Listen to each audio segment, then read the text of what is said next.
Mchezaji wa zamani wa Liverpool Sadio Mane amefanya mahojiano na Rio Ferdinand. Mahojiano haya yapo YouTube na yana jumla ya dakika 53.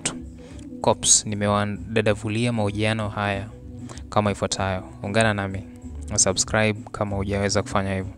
Kuhusu sababu ya kuondoka Liverpool, Sadio Mane anasema, nadhani nilikaa miaka 6 karibu 7 Liverpool. Nilikuja kutoka mbali na maisha yangu yote yalijaa changamoto. Nilikuja na wachezaji wengine, makocha na wafanyikazi, na tulifanikiwa kuifanya timu kuwa bora. Tulishinda karibu kila kitu na Liverpool ilikuwa kama nyumbani na sehemu ya faraja kwangu. Niliamua kujaribu kitu kipya kwa sababu nilihisi nimepata kila kitu pale na nilitaka changamoto mpya kwingine. Labda lengo lilikuwa kupata uzoefu katika klabu mpya inayofanya vizuri kuliko sisi Liverpool, na Bayern Munich walikuwa wakinisukuma na kunishawishi. Hivyo nikajiambia basi acha nijaribu huko. Anazungumziaje mahusiano yake na Mohamed Salah? Sadio Mane anasema ni mchezaji mkubwa na pia ni mchezaji mzuri. Kila mtu husema hivyo kwamba kuna ushindani kati yetu kama unavyojua, lakini jambo hilo sio, usifikiri ni kitu mbaya. Nafikiri Salah pia ni mtu mzuri sana, ni jamaa poa. Lakini ndani ya uwanja unaona ananipasia na wakati mwingine hanipi pasi. Wakati mwingine anapasia, wakati mwingine hanipi pasi. Lakini kama unavyojua, Firmino pekee ndiye alikuwa hapo kushirikiana nasi katika kutoa pasi. Wakati mwingine mambo huwa hivyo.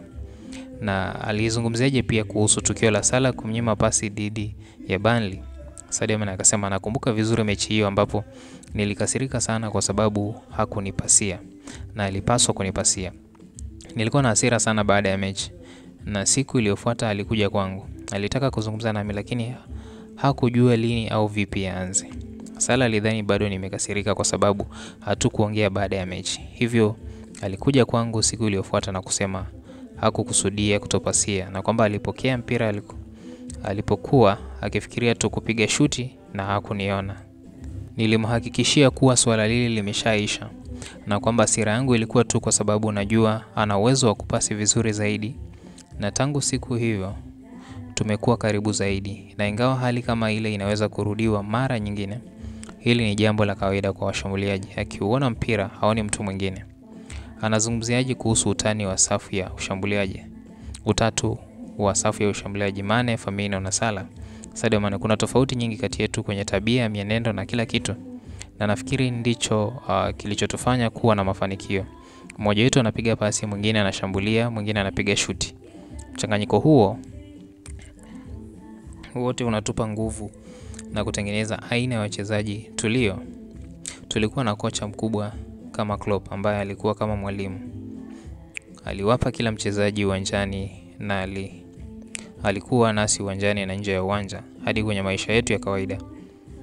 Kwangu hilo lilikuwa kila kitu.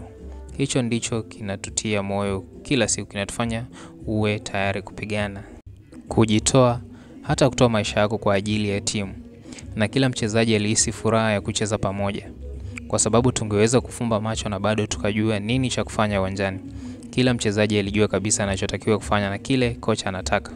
Nafikiri hilo lilikuwa la ajabu sana. Cops, kwa muda huu niishie hapo. Post ijayo nitamalizia mahojiano ya kila kitu. Na unaizungumziaje Liverpool? Unaizungumziaje the Salah, Firmino na Mane trio? Unaizungumziaje? Ilikuwa trio iliyotetemesha ulimwengu mzima.